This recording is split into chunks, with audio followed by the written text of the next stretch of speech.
Hi, my name is Filipa. Welcome to my channel Awkward, where I give parents the encouragement, tools, knowledge, and skills to provide their children with mindful sexual education, so that you're able to answer all your kids' awkward questions about bodies, feelings, and sex. Today's topic is 6 tips on how to teach your children body positivity.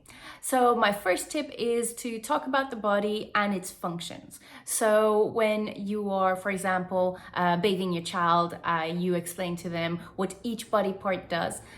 Here there is a tendency of parents being worried about, what to say when it comes to the genitals. But remember that when we're talking about the body is not just this part.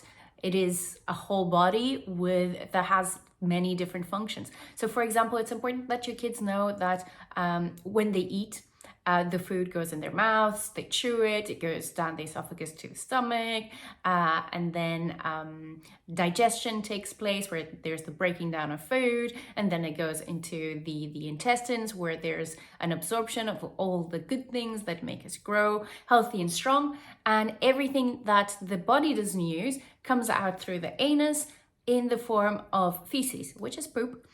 So it's important for kids to understand where poop comes from as well, especially because at a very young age they are so fascinated with this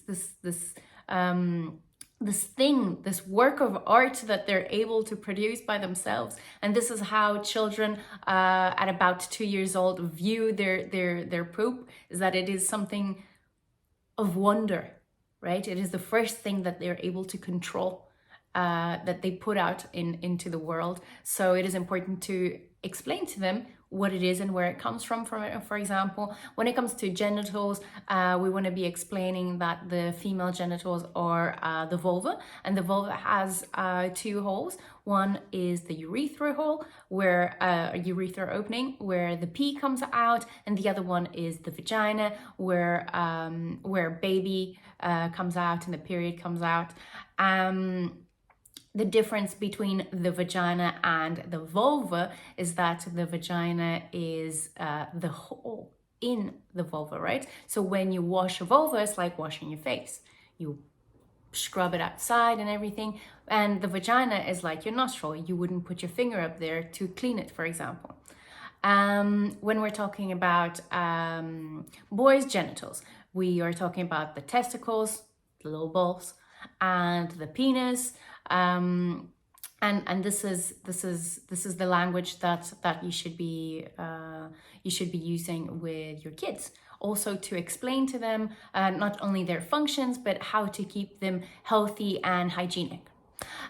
Tip number 2 is talk about prioritize health over weight. So when you are talking about, when you want your kids to eat well or to exercise, you should be prioritizing a language of health, because you will be healthier, not because you will be thin or because you will lose weight.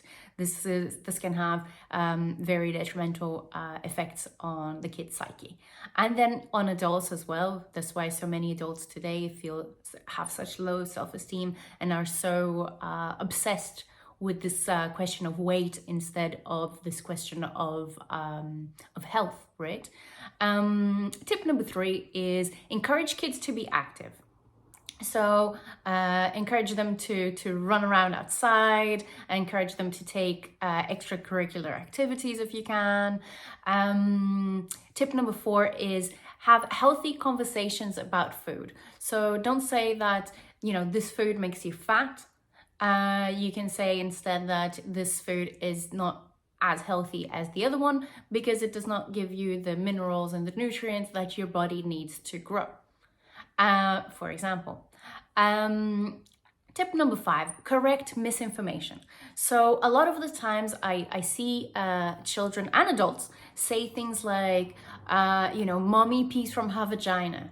And that's incorrect. Women don't pee from their vagina. They pee through their urethra, right? It is in the vulva, but it's not the vagina. So this is a good opportunity for you to correct that misinformation, for example. And the final tip number 6, is set a good example. It doesn't really matter what we say to kids. really. It doesn't really matter what we say to kids if we're not setting good examples. For example, if a child has parents who are smokers, that child is 3 times more likely to become a smoker than a child whose parents are not smokers, right? So this idea of do as I say, don't do as I do is nonsensical, really, because that's not how it works. Because children absorb a lot, especially when they're younger. They absorb a lot more information from their parents, for example, through what they see their parents do, because there's this tendency of mimicking behavior, right? So set a good example. Don't talk about other people in a negative way, especially their bodies.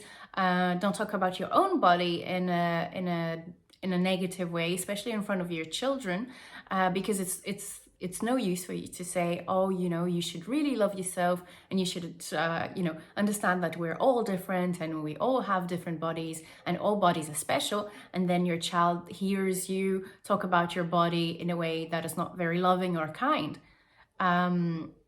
So especially because especially when kids are younger, the parents are their heroes. So for them to hear you speak of your body in a negative way, it will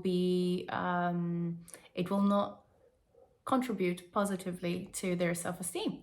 So here are my 6 tips on how you can teach kids about body positivity. I would add in there that you want to be complimenting your child, not on their beauty maybe, but on their achievements, for example, how fast they ran or how high they climbed. So focusing on what you can achieve with this wonderful body that you have.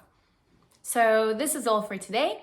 I hope you enjoyed the tips. So let me know in the comments, share, like, subscribe, and bye.